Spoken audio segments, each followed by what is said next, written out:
নাই, আমরাই আজকে আমাদের মালটা কিনবো, কেউ আসছে না আমি কিনতে। হয়তো টাওয়ারে কিছু গোলমাল হবে না, আমার তো ঠিক আছে।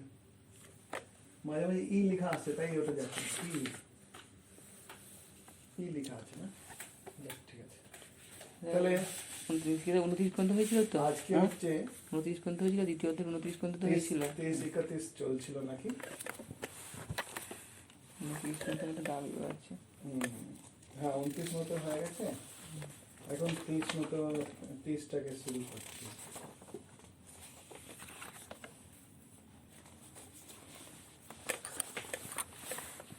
যে আমরা এতক্ষণ দেখলাম পুরানো একটা শ্লোক পড়ে নিচ্ছি আমি,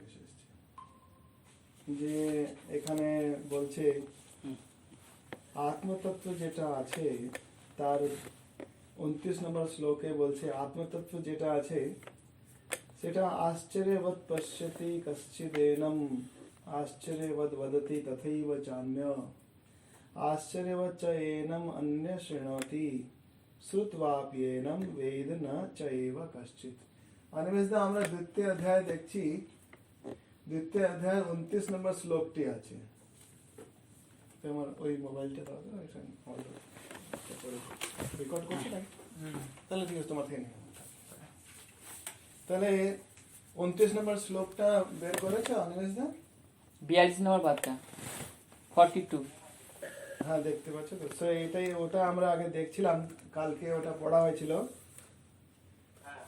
সেটা হচ্ছে যে এই আত্মতত্ত্বটি যে আছে, মানে যে আমরা এই শরীর নয়, আমরা এই মন নেই, এরকম আমরা যে জ্ঞানটি অন্যজনকে দিই, যখন কেউ মারা গেলে আমরা বলি তো আরে এ তো লোক মরেই যায়, আমরা তো রাত দিন দেখছি, জগতের ভিতরে এটাই হয়, আমরা যে জ্ঞানটি দিই সেটাতে অনেকজনই বলে যে আচ্ছা তো এই আত্মাকে বুঝেছে কে, এই আত্মাকে কে বুঝাতে পারবে, এটা কি রকম হয় যে আত্মার যে এই দুর্লভ জিনিসটা কি করে বোঝা যায়। তো সেটার সম্পর্কেই ভগবান এখানে বোঝাতে চাইছে, যে 29 নম্বর শ্লোকে বলছেন আশ্চর্যবৎ পশ্যতি, পশ্যতি মানে দেখা, যে আশ্চর্যবৎ হয় দেখছে, আশ্চর্যবৎ হয় মানে তাদের ভিতরে এমন আশ্চর্য হচ্ছে যে এই আত্মাটা কি, কেন কি আমাদের পুরো জীবনের ভিতরে সবসময় কি থাকছে, যে ওটা থাকছে আমি এই শরীর, আমি আমি আমি, এই আমি বোধটা এতই থাকে যে যেমন এই আত্মতত্ত্বের চিন্তা চলে আসে, এই আত্মতত্ত্বের দর্শন করে তখন বুঝতে অনেক অসুবিধা হয়, আর অভ্যাসটা থাকে না, তাই তখন কি হয় একই ও কি একই ও কি কি দেখছি, আচ্ছা আমার শরীর কোথায়, আমার এটা কোথায়, এই জিনিসটা তার ভিতরে অনুভূতি হয়। তো সেটাই বলা হচ্ছে আশ্চর্যবৎ পশ্যতি, সে আশ্চর্য হয়ে দেখছে। এই জিনিসটা আমরা স্বামী বিবেকানন্দের জীবনে দেখি, যে তিনি যখন শ্রী রামকৃষ্ণ দেবের কাছে প্রার্থনা করছেন, তার কাছে নালিশ করছেন যে আপনি সবাইকে কোনো না কোনো ভাবে উপলব্ধি করিয়ে দিচ্ছেন, আমাকে সমাধি কেন উপলব্ধি করাচ্ছে না, আমাকে কেন এইরকম দর্শন হয় না। তো তিনি ওখানে ধ্যান করছিলেন, হঠাৎ করে এমন একটা ধ্যান হলো যেটাতে তিনি সমাধির ওই অংশটি অনুভব করতে পারলেন, যেখান থেকে যে আনন্দটা পাচ্ছে সেটাকে আত্মতত্ত্বের আনন্দ বলা হচ্ছে। আর যখন অন্যজন ভাই বন্ধুরা ওকে নাড়াচ্ছে, তখন দেখছে তার ভিতরে শরীরের সম্পর্কে কোনো সুদবুদ নাই, বুঝতে পারছে না ওই শরীর আছে কি না, সে বুঝতে পারছে না। নরেনকে ডাকছে, নরেন কিন্তু নিজের আত্মসত্তার ভিতরে দর্শন করছে, তাই ও এই যে নরেন নাম দেওয়া হয়েছে সেই নামটাও শুনতে পাচ্ছে না। কেন এই যে নামটি দেওয়া হয়েছে, যেমন কোনো কোম্পানির ফ্যাক্টরির ভিতরে যখন কোনো প্রোডাক্টটা বেরোয়, যেমন কোনো তেলের কোম্পানি হলো, সে গ্রাম থেকে সরষে নিয়ে এলো, তিল নিয়ে এলো, তারপরে ওটাকে তেল বের করলো, তারপরে মার্কা লাগিয়ে দিল যে হনুমান ছাপ তেল, বা হয়তো মুরগি ছাপ তেল, বা হয়তো টাইগার ছাপ তেল, কিন্তু তেলটা যে আনলো যে চাষির কাছ থেকে অন্য ফ্যাক্টরির লোকগুলো কিনে নিয়ে চলে গেল, সরষোটা আছে বা তিল আছে, তো সেই সরষো বা তিলটাই তো অন্য ফ্যাক্টরিওয়ালা নিয়ে গেল আর মার্ক লাগিয়ে দিল, মানে তার নামটা নিজের মতো একটা দিয়ে দিল। কিন্তু যখন কেমিক্যাল দেখা যায় তখন বোঝা যাচ্ছে ল্যাবরেটরিতে, তো এই যে যতই নামগুলো ডিব্বাগুলো ছিল তার ভিতরে একই রকম তেল ছিল। তো সেই জিনিসটাই আছে এখানে। তিনি নিজের স্রোতে চলে গেলেন, কোথায় থেকে এই শরীর এলো, কোথায় থেকে শরীর গেল, সেই মায়া থেকে তিনি পারে আছেন। তাই নরেন্দ্র যে আছে তাকে নরেন বলে ডাকছে, কিন্তু উঠছে না। তারপরে শ্রী রামকৃষ্ণ দেবের কাছে তারা গিয়ে বলছেন যে নরেন তো যেমন মারা গেছে, হ্যাঁ না? তো বলছে না, ওটা কি হচ্ছে সেটা পড়ে থাকে, এরকম পড়ে থাকে। অনেকদিন আমাকে জ্বালিয়েছিল, ওই সমাধির ভাবটা বুঝতে চাইছিল, পড়ে থাক কিছুক্ষণ। যেমনই তিনি এটাকে বলছেন, তাহলে লোকজন বুঝে নিল যে নরেন্দ্রের কোনো একটা সাধনার কোনো ভাব আছে। তারপরে যখন খুব নাড়াচাড়া করার পরে যখন নরেন্দ্রের সংজ্ঞান আসে, তখন সে দেখে আমার শরীর কোথায়, আমার মুখমণ্ডল কোথায়, আমার এই কই, আমার হাত কোথায়, আমার পা কোথায়। তো দেখো যে জিনিসটা গীতাতে বলছে সেটা কি রকম করে সিদ্ধ হয়ে উঠে আসে। শ্রী রামকৃষ্ণ, মা শারদা, স্বামীজির জীবনে আমরা ঠিক দেখতে পাচ্ছি যে বলছে আশ্চর্যবৎ পশ্যতি, সে আশ্চর্য হয়ে দেখছে, সে তখন এই শরীরটার ভান থাকে না, সেই কথা বলছে।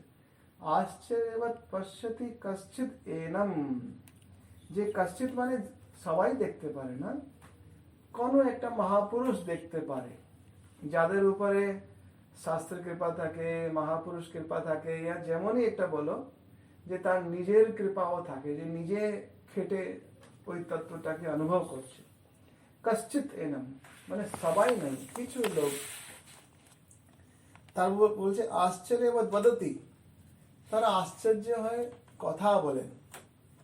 আর এমনই অন্য জিনিসগুলো অন্য মহাপুরুষরা যে ওই তত্ত্বের সম্পর্কে জানতে পায়। বলছে আশ্চর্যবৎ বদতি, তাদের বর্ণনটাও আশ্চর্য হয়ে করছে। নরেন তারপরে এসে শ্রী রামকৃষ্ণ দেবকে বলে যে আপনি আমার এমন করে দিন যে আমি ওই স্থিতিতে থাকি। মানে একটা আশ্চর্যময় আনন্দ পেল, এক আশ্চর্যময় স্বরূপটা পেল, ওই আত্মতত্ত্বের অনুভূতি পেল, যার কোনো বর্ণনা করতে পারছে না। শ্রী রামকৃষ্ণটা বলছে যে আমিও যে তার অনুভব করে যখন তোমাদেরকে বলতে আসি, তো বলছে কত হাত নিচে এসে তোমাদের সঙ্গে কথা বলছে। তার মানেটা আছে এই শরীরের ভিতরে এই আত্মতত্ত্বকে বোঝার ক্ষমতা আছে বটে, কিন্তু ওই ক্ষমতাটা বলবে কি করে? সে শরীরটা তো খুব তুচ্ছ ছোট জিনিস ওখানে মনে হয়, কিন্তু এই শরীর থেকে পারের অনুভব এই শরীরের ভিতরে হয়, কিন্তু সেটাকে বর্ণনা করা খুব মুশকিল। তাই এটা বলছে আশ্চর্যবৎ বদতি। তারপরে বলছে আশ্চর্যবৎ শৃণোতি, সে যেমন আমি তোমাদেরকে বলছি, আমিও যখন বলছি তো তোমাদের মনেও এটা আসবে যে মহারাজ কোন জিনিসের তত্ত্বের যে কথা বলছেন, শ্রী রামকৃষ্ণ দেবের কৃপায় বলো বা তার নরেন্দ্রের নিজের একটা অবস্থা হলো, এটা কোন রকম অবস্থা, শুনেই আশ্চর্য লাগছে। এমনও কি কোনো অবস্থা হয় যেখানে মানুষের মনের কোনো জোর থাকে না, শরীরের কোনো আকর্ষণ থাকে না, এমনই কি কোনো অবস্থা হয়? আর ওই অবস্থাটি যেটা আছে সেটাকে কি আত্মা বলা হয়? এটাই যদি আত্মা হয় তো আমরা এই শরীরের বন্ধনের ভিতরে কেন যে আমি আমি বলে এই শরীরটাকেই বলি? তো এই শরীরটাকে আমি আমি বলে ডাকছি বলেই অর্জুনকে বলছে যে এরা যুদ্ধ করে মারা গেলেও তোমার মারার উপরে তোমার উপর কোনো পাপ লাগবে না। কেন কি এরা যে আছে তারা এসেছে কার জন্য? তারা যুদ্ধ করার জন্যই, কোনো অপরাধ করেই এসেছে। কারণটা কি আছে? যে তারা পাণ্ডবদের অধিকারকেও নিজের অধিকারে আনতে চাইছে, এখন যুদ্ধ করা অনিবার্য। যদি এখানে মরেও তো তোমার এটা অপরাধ কিসে? তোমাকে তো তোমার কর্তব্য কর্ম করা হচ্ছে, তুমি এই কর্তব্য কর্ম করতে যাচ্ছ, তুমি এইটা ভাববে না যে কুটুম্বীরা সামনে আছে, কেন তারাও নিজের হিসাবে যেটাকে ভালো ভেবেছে সে কর্তব্য কর্ম করছে। প্রত্যেকটা দুর্যোধনের সঙ্গে যারা আছে তারা কোনো না কোনো কর্তব্য বোধে ফেসে আছে। কর্ণ যেমন আছে সেও কোনো কর্তব্য বোধে ফেসে আছে, ভীষ্ম পিতামহ নিজেও কর্তব্য বোধে ফেসে আছে। তারা জানে যে দুর্যোধন অধর্মের প্রতীক আছে, কিন্তু এখানে দুর্যোধনের সঙ্গে তারা নয়, কিন্তু তারা রাজপাটের গদ্দির সঙ্গে রয়েছে। সেই গদ্দি থেকে আদেশ আসছে যে পাণ্ডবদেরকে আক্রমণ করতে হবে, এইভাবেই তারা এখানে উপস্থিত হয়ে দাঁড়িয়েছে।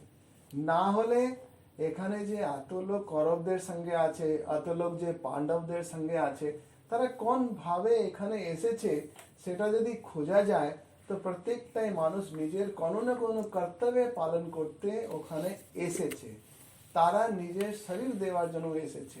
সেটা যেমন প্রথম অধ্যায়দের ভিতরে আমরা দেখি দুর্যোধন নিজেই তখন বলছে যে এরা যে এখানে এসেছে, দ্রোণাচার্যকে গিয়ে বলছে যে দেখো এরা যে এসে গেছে নিজের শরীরটাকে পাত করতে, তোমার কাছে এসে গেছে তোমার কথা শুনতে। কি রকম এসে গেছে বলছে যে এখানে হচ্ছে প্রিয় চিকিৎসা, যেমন অর্জুন বলছে প্রিয় চিকিৎসা, দুর্যোধন এখানে বলছে যে ইয়াবদেতান নিরীক্ষেহম যোধু কামান অবস্থিতান, তাদেরকে আমি যারা যুদ্ধ করতে এসেছে তাদেরকে আমি দেখতে এসেছি। দুর্যোধন যে আছে যা বলছে যে কাকে বলছে, দ্রোণাচার্যকে গিয়ে বলছে, ভীষ্ম পিতামহকে গিয়ে বলছে যে তারা যে আছে অপর্যাপ্তম তদস্মাকম বলম ভীষ্ম অভিরক্ষিতম পর্যাপ্তম ত্বিদম এতেষাম বলম ভীমা অভিরক্ষিতম। বলছে যে এইগুলো যে আমার এখানে যতগুলো লোক আছে তাদের রক্ষণ কে করছে, ভীষ্ম করছেন। আর ভীষ্মের যে ভীষ্মকে রক্ষা করার জন্য আরো অনেকজনকে ওখানে আদেশ দিচ্ছে দুর্যোধন। তেমনি এখানে যে হচ্ছে ভীম যে আছে ওখানকার সেনাপতি হয় দাঁড়িয়ে আছে, সে তাদের সবাইদের রক্ষা করছে। তো আপনারা যে রক্ষা করছেন সারাই যে জিজিবিষাম, যে নিজের যে জীবনটাকে তারা দাও লাগিয়ে চলে এসছে, কেন আমাদের পক্ষে দাঁড়িয়ে যুদ্ধ করার জন্য, আমাদের পক্ষে এসে তারা নিজের জীবনটাকেও পাত করে দিচ্ছে। কেন তারা পাত করতে চায়, তাদের কোনো না কোনো কর্তব্যে তারা আবদ্ধ হয়ে রয়েছে। তারপরে আগে আমরা দেখি যে আমরা এখন এটা পড়লাম 30 নম্বর শ্লোকটি আছে গীতার 2য় অধ্যায়ের 30 নম্বর শ্লোকটি দেখো। এই শ্লোকটি হচ্ছে একসঙ্গে পড়বে, দেহি নিত্যম অবধ্যোয়ম, পড়ো। দেহি নিত্যং অবধ্যয়ম, মানে দেহি মানে এই দেহের ভিতরে যারা থাকে সেটা কখনো মারা যায় না, অবধ্যে আছে। তারপরে বলছে দেহে সর্বস্য ভারত, দেহে সর্বস্ব ভারত, তারপরে বলছে তস্মাৎ সর্বাণি তস্মাৎ সর্বাণি ভূতানি ভূতানি না ত্বং শোচিতুম না তং শোচিতম অর্হসি, তুম হর্ষি না না ত্বং না তুম হর্ষি শোচিতুম শোচিতুম অর্হসি। অর্হসি। বলছে দেহি নিত্যম অবধ্যোয়ম, দেহে সর্বস্য ভারত, ভারতকে সম্বোধন করছে মানে অর্জুনকে সম্বোধন করছে। বলছে অয়ম মানে এই দেহিটা, মানে এই আত্মাটা, বলছে সর্বস্য, সব সর্বস্য মানে সবাইদের।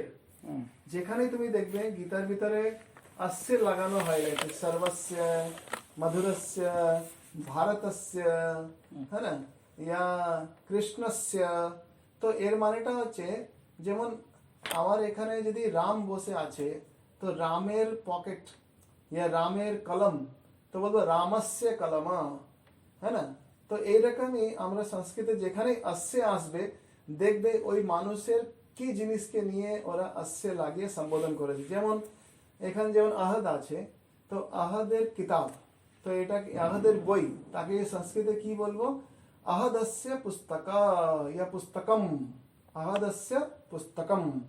তো ওই রকম এখানে লিখছে দেহি নিত্যম অবধ্য অয়ম দেহে সর্বস্য ভারত। ভারত যে আছে অর্জুন, যে এই যে আত্মাটি আছে মানে দেহি যে আছে, সর্বস্য সবাইদের দেহে, দেহে মানে হচ্ছে শরীরের ভিতরে, নিত্যম মানে সবসময় অবদ্ধ আছে, নিত্যম অবদ্ধ সদাই অবদ্ধ আছে। তস্মাৎ তাই সর্বাণি সম্পূর্ণ ভূতানি প্রাণীদের জন্য তুমি শোক করবে এটা উচিত নয়। এটা হচ্ছে এই শ্লোকের সুন্দর অর্থ। দেহি নিত্যম অবধ্য অয়ম দেহে সর্বস্য ভারত তস্মাৎ মানে তাই সর্বাণি ভূতানি, এখানে ভূতানি এসছে তাই সর্বাণি এসেছে। ভূতানি যেটা আছে যেমন ফলম ফলে ফলানি মানে ফল, একটি ফল মানে ফলম, দুটি ফল মানে ফলে, ফলানি মানে অনেক অনেক ফল। তেমনি ভূতম ভূতে ভূতানি, ভূতম মানে আমরা যে ভূত প্রেত বলি সেটা নেই, এখানে ভূত বলা হচ্ছে এই যে পঞ্চভূত যেটা আছে সেটাকে ভূত বলা হচ্ছে। পঞ্চভূতের দিয়ে যারই শরীর নির্মাণ হয়ে থাকে তাকে এখানে ভূত বলা হচ্ছে। তো ভূতানি মানে ভূতম ভূতে ভূতানি বলতে পারি আমরা, যে এই ভূতানি যেটা হচ্ছে সব প্রাণীদের, হ্যাঁ না, এই প্রাণীদের যে কথাটি আছে সেটার সম্পর্কে বলা হচ্ছে। বলছে তম, তম মানে তু, তোমাকে বলছে। যেমন আহম মানে আমি, তম মানে তুমি, এটাই হচ্ছে এখানে বলা আছে তম তুমি, সোচিতুম মানে তুমি আর চিন্তা করিবে না। এই কথাটি আর আসি মানে যোগ্যটা না, এই জিনিসটা চিন্তা করার যোগ্য নয়। কেন? প্রত্যেকটা মানুষের শরীরের ভিতরে যে দেহিটি আছে, যে প্রাণটি আছে, সেটা কখনো মারা যায় না। মানে এই এনার্জিটা, যেমন আমরা আজকে যদি মানে চিকেন খেয়ে নিলাম, আজকে যদি ডিম খেয়ে নিলাম, আজকে যদি আলু খেয়ে নিলাম, আজকে যদি হয়তো শশা খেয়ে নিলাম, এখন ওই শশাটি আমার পেটে চলে গিয়ে সোমেশ মহারাজ হয়ে গেল, কিন্তু শশা আছে, কিন্তু কি রূপে আছে? সোমেশ মহারাজ রূপে আছে। কি বদলাও হলো, কি চেঞ্জ হয়ে গেল? তার এনার্জিটা আমার ভিতরে এসে, মানে তার প্রাণ যেটা আছে, তার প্রাণ শক্তিটা আমার ভিতরে এসে তখন কাজ করিতেছে। সেই প্রাণ শক্তিটাকে মজবুত রাখার জন্যই আমরা আহার করি, তাই প্রতিদিন খেতে হয়। কেন? প্রতিদিন এই প্রাণ শক্তিটাকে নিয়ে আমরা কাজ করি, তো আমাদের এই শক্তিটা যেটা আছে, এই শরীর প্রাণ থেকে এই শরীরের এই শক্তিটাকে হ্রাস দেখতে পাই। যে আমি হয়তো যখন না খাই 2-3 দিন 4 দিন 10 দিন, হয়তো শরীরে রোগ ধরে যাবে আর মৃত্যু দিকে যাবে। তাই অন্য বস্তুর প্রাণের ভিতরে আমি বেঁচে আছি। তাই বলা হচ্ছে যে এই যে প্রাণটি যেটা আছে, এই যে আত্মাটি যেটা আছে, অনেক জায়গায় প্রাণকে ও আত্মা বলে ডাকা হচ্ছে, কিন্তু প্রাণ একটা আলাদা সমুদায়, সেটা আমরা অন্য একটা অধ্যায়তে বুঝবো। আর কিন্তু প্রাণ ঊর্জাটাকেই আমরা বলা হচ্ছে যে এই দেহিটাকে যা বলা হচ্ছে, সেই দেহিটার আমরা চিন্তা করছি। দেহি নিত্যম আবদ্ধ অয়ম দেহে সর্বস্য ভারত তস্মাৎ সর্বাণি ভূতানি কি আছে না তুম সোচিতুম অর্হসি। আচ্ছা শর্মিষ্ঠা মা, আপনি আপনার ওই মাইকটাকে একটু বন্ধ করে দিন।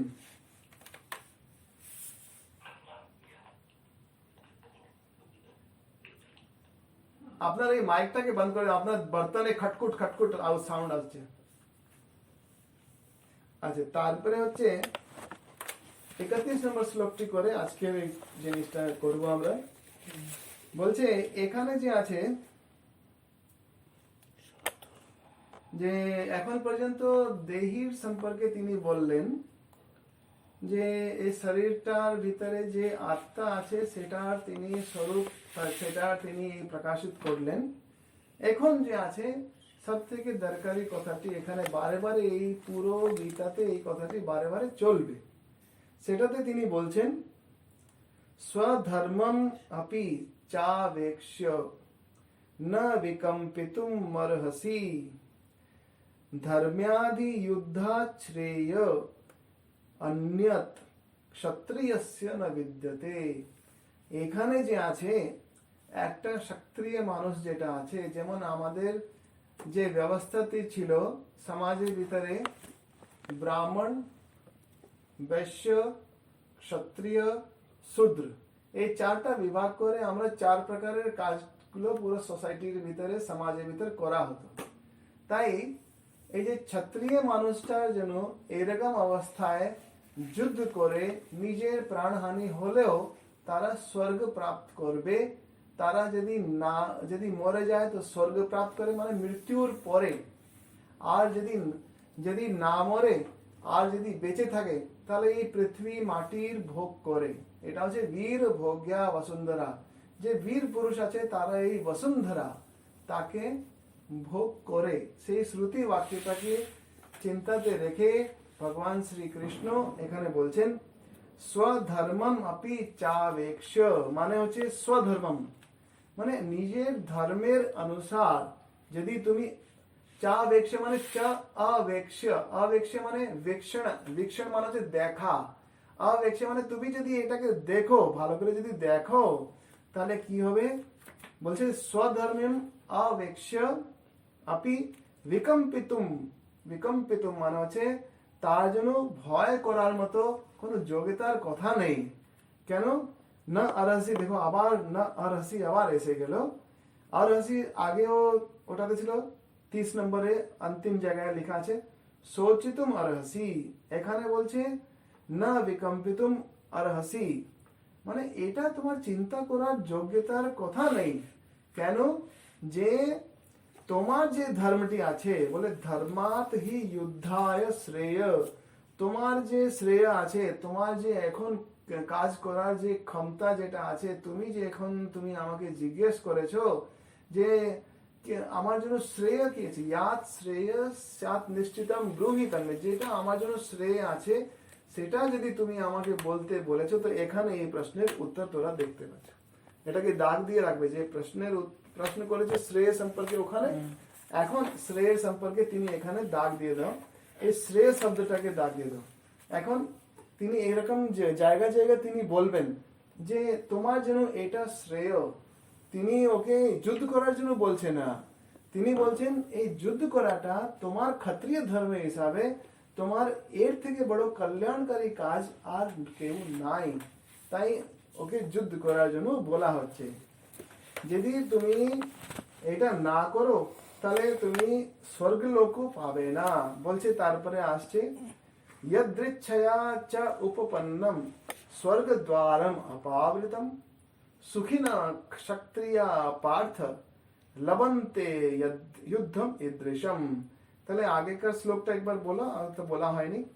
স্বধর্মম अपि চাবেক্ষ, বলো স্বধর্মম আপি চাবেক্ষ্য না বিকম্পিতুম অর্হসি, না বিকম্পিতু না হর্ষি। তারপরে বলছে ধর্ম্যাধি যুদ্ধাশ্রেয়, ধর্মাধি যুদ্ধস্য अन्यत, हाँ अन्यत क्षत्रियस्य न विद्यते, অন্য ক্ষত্রিয়স্য ন বিদ্যাতে।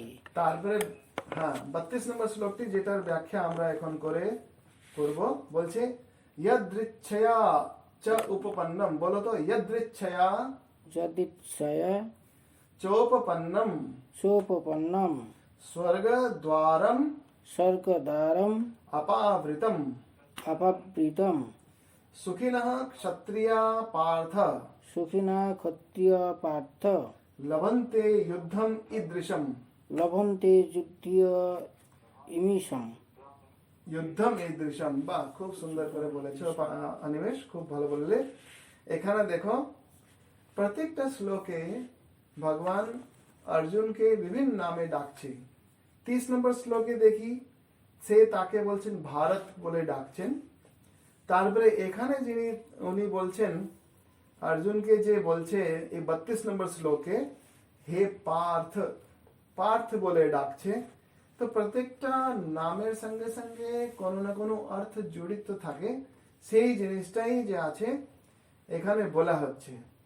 যে অর্জুন আগে বলছিল যে আমার পূর্বপুরুষরা যারা মারা গেছে স্বর্গে আছে, তাদের জল, তাদের পূজা ইত্যাদি যে আয়োজন, আমার যদি পরিবারটাকে মেরে দেয়, আমার যদি বউদেরকে নিয়ে আততায়ী যদি উঠিয়ে নিয়ে যায়, তারপরে যে সন্তানটি হবে, তারপরে ওরা আমাদেরকে চিনবে না, আমাদের পূর্বপুরুষরা স্বর্গ থেকে পড়ে যাবে, তারপরে ওদের আগতি হবে, দুর্গতি হবে, হ্যান হবে ওর ত্যান হবে, এরকম অনেকগুলো ধর্মের যে দোহাই দিয়ে যাচ্ছিল, কথা বলে যাচ্ছিল, সেই কথাটিকে নিয়ে তিনি তার সম্বোধনটি করছেন হে পার্থ।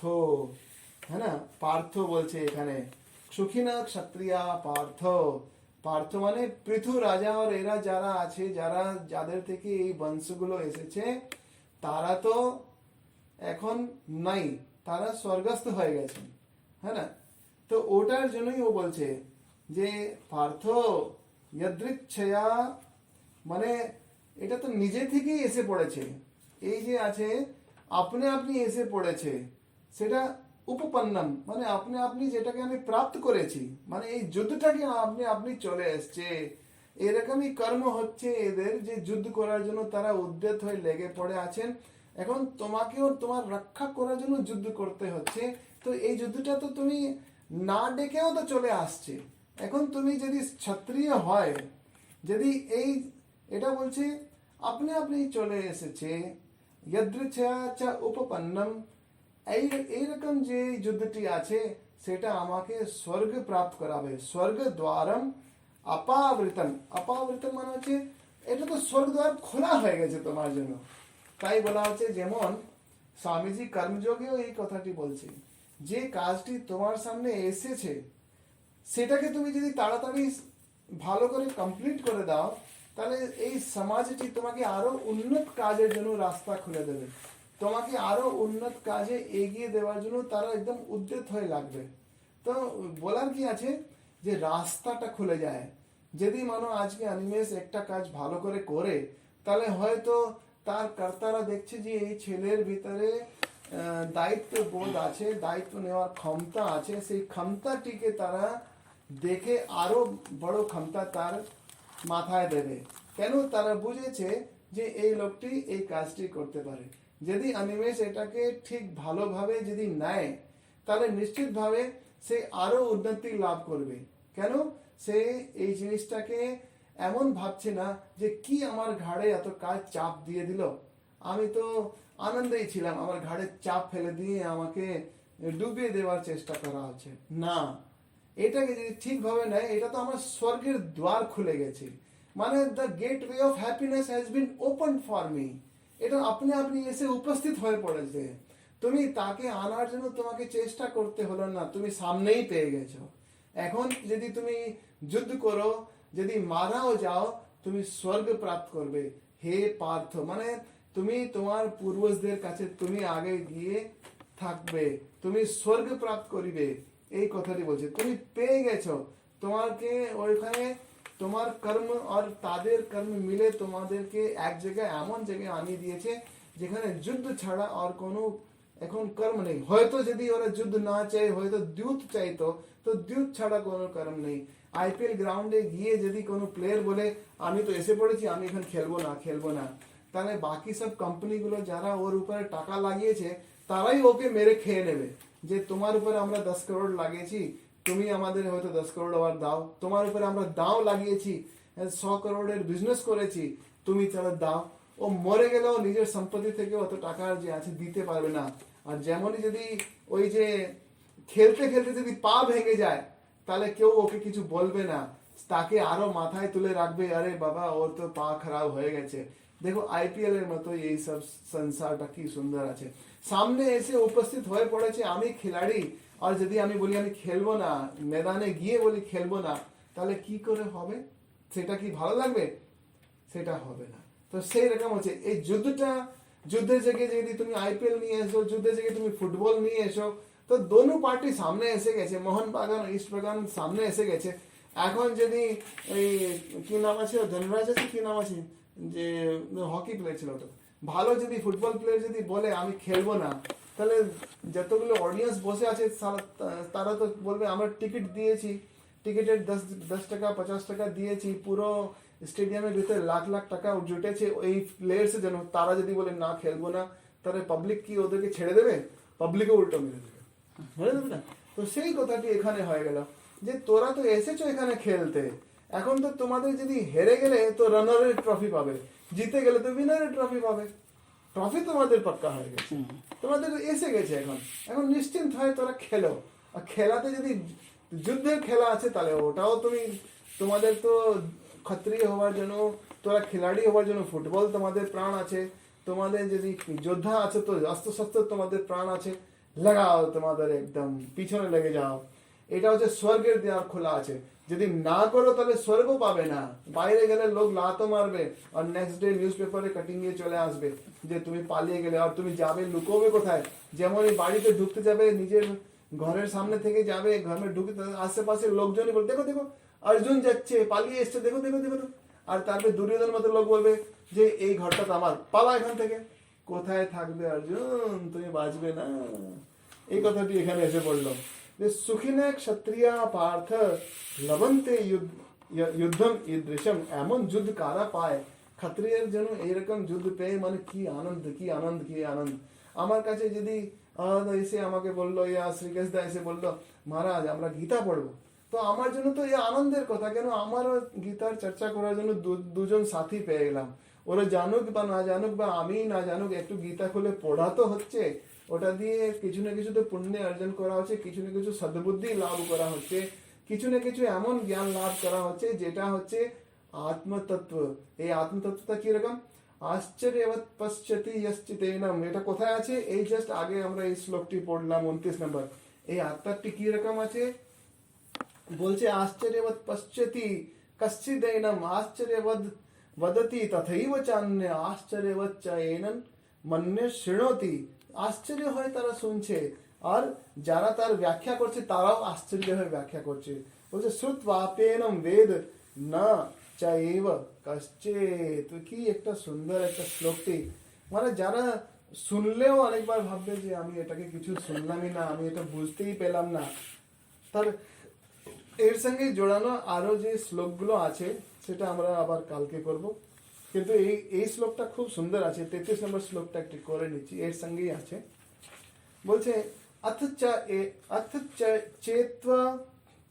अथ चेत त्वम इमं धर्म्यम संग्रामम न करिष्यसि ततः स्वधर्मम कीर्तिम च हित्वा পাপম অবাপসি। এখন যে এই শ্লোকটি আমরা 32 নম্বর পড়লাম, যেখানে বলছে এরকম যুদ্ধ যদি এসে তোমার কাছে উপস্থিত হয়ে গেছে তাহলে এটা তোমাকে স্বর্গ দেবে।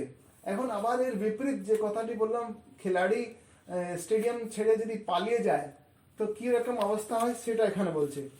अथ चेत त्वम इमम ধর্ম্যম, যে তোমার ধর্মের জন্য এই যে তুমি এই যুদ্ধটি পেয়েছো, মানে সংগ্রাম পেয়েছো, এখন যদি এটাকে তুমি না করো, না করিষ্যসি ততঃ, তাহলে কি হয়? স্বধর্মম কীর্তি, তুমি যে এখন পর্যন্ত যত মেডেল পেয়েছো, এখন পর্যন্ত তুমি যে উপহার পেয়েছো, কীর্তি পেয়েছো, নিউজ পেপারে এত নাম তোমার সুন্দর সুন্দর করে উঠেছে, এই কীর্তি যে তুমি পেয়েছো, এই যে প্রসিদ্ধি পেয়েছো, তুমি নাম যশটা পেয়েছো, চ হিত্বা মানে তাকে তুমি হারিয়ে ফেলবে, আর পাপম অবাপসি, তুমি পাপের ভাগীদার হয়ে যাবে। এই দুটি কথা যে আমরা বললাম সেটা এখানে বলা আছে। চলো এটা এই শ্লোকটাকে বলো। अथ च एत त्वम, কি বলছে? চ আর তা মানে চেত বলছে। अथ चेत त्वम इमम, বলো। তো অত চিত্ত त्वम इमम ইমম धर्म्यम धर्मम संग्रामम संग्रामम न करिष्यसि न करिष्यसि ततः ततः स्वधर्मम स्वधर्मम कीर्तिम कीर्तिम च हित्वा च हित्वा पापम অবাপ্স্যসি। অবাপ্স্যসি। যদি এটাকে তুমি যুদ্ধটাকে যদি করবে না তো নিজের কীর্তিটাকে তুমি হারিয়ে ফেলবে অর্জুন। আর এরপরের যে শ্লোকটাও এরকম আছে, সেটা আইপিএল কে নিয়ে আমরা বুঝিয়ে দিয়েছিলাম যে এই জিনিসটা বলছে 34 নম্বর শ্লোকটি বলছে অকীর্তিম চাপি ভূতানি কথয়িষ্যন্তি তে অব্যয়াম সম্ভাবিতস্য চ অকীর্তিম মরণাদ অতিরিচ্যতে। এটাকে সঙ্গে বলবে অকীর্তিম চাপি ভূতানি, বলো। অকৃত্রিম চাপি ভূতানি কথয়িষ্যন্তি তে অব্যয়াম। কথয়িষ্যন্তি, কথাইসন্তি একটু জোর করে বলো। কথয়িষ্যন্তি। না, একটু জোর করে বলো, সোজা হয়ে বসে গলার ভিতরে দম দিয়ে কথয়িষ্যন্তি কথাইসন্তি তে অব্যয়াম তে অব্যয়ম সম্ভাবিতস্য সম্ভাবিতস্য চ অকীর্তিঃ চ অকীর্তিঃ মরণাৎ মরণাৎ অতিরিচ্যতে। অতিরিচ্যতে। এটার মানেটাও খুব সুন্দর, এটা সরল ভাষায় আমরা বুঝিয়ে দিয়েছি, কিন্তু তবে বলছে কি সবাই লোক যারা আছে তোমার অব্যয়াম, তোমার অকীর্তির গান করিবে। যে তুমি যুদ্ধ থেকে পালিয়ে চলে এসেছিল, হ্যাঁ না, তুমি যুদ্ধ থেকে পালিয়ে এসেছিলে, অপকীর্তি অব্যয়াম, সেটা অব্যয় থাকবে, মানে এটাও লোকজন মনে রাখবে।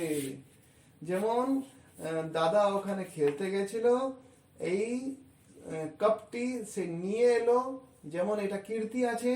এখন যদি দুটি রানের জন্য যদি মানো হেরে যায়, এটাও লোকজন বলবে এই 2 রানের জন্য দাদার টিমটা হেরে গেছিল, ও পুরো জীবনের জন্য হয়ে গেল।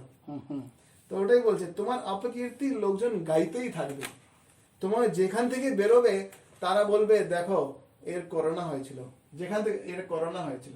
তো ওটা তো ঠিক আছে শরীরের, কিন্তু যদি উনি বলেন যুদ্ধ থেকে পালিয়ে গেছিল, তারা বলবে এ তো পালিয়ে গেছিল রে, এ তো পালিয়ে গেছিল রে।